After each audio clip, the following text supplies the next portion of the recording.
Hello! ఈ పండక్కి కారం చుట్టలు ఇలా ట్రై చేయండి. ఇవి చూడటానికే కదండోయ్! తినటానికి చాలా కమ్మగా ఉన్నాయి. చాలా క్రిస్పీగా ఉన్నాయి. మా అన్నయ్యకి నేను చేసే కారం చుట్టలంటే చాలా చాలా ఇష్టము. అంత క్రిస్పీగా ఉంటాయి. మీకోసం ఈ రెసిపీ. ఇంట్లో పుట్నాల పప్పులుంటాయి కదా! ఒక కప్పు తీసుకొని మెత్తగా బ్లెండ్ చేసి పెట్టేసుకుందాము.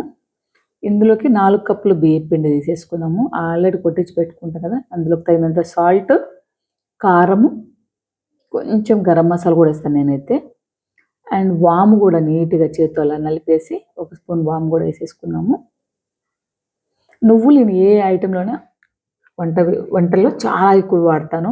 నువ్వులేసేసుకొని ఒక 2 స్పూన్స్ వెన్న గాని, నూనె గాని వేడి చేసుకున్నవి వేసేసుకొని తర్వాత వేడి నీళ్ళేసుకొని కలుపుకుంటూ ఉన్నామంటే కరకరలాడతాయన్నమాట కారం చుట్టలు. సో, వేడి నీళ్ళేసుకొని నీట్‌గా కలిపి ముద్ద చేసి పెట్టేసుకున్నాం. ఇప్పుడు గొట్టంలోకేసేసుకొని మనకి ఏ షేప్ కావాలంటే ఆ షేప్ ఒత్తుకొని నూనెలోకి దించుకోవడమే. నేను డైరెక్ట్ ఆయిల్‌లోకేస్తాను. వీడియో కోసం అని చెప్పేసి ఇలా గరిటె మీదేసి కొంచెం ఆయిల్‌లో వేయాలంటే భయపడతారు. అటువంటి వాళ్ళ కోసము బొక్కల గరిటె మీదేసి నూనెలో దింపేసుకోవటమే. నీట్‌గా వేగిన తర్వాత మనం దించి సర్వ్ చేసుకోవడమే. బోలెడన్ని కాంప్లిమెంట్స్ వస్తాయి. మీరు ట్రై చేయండి.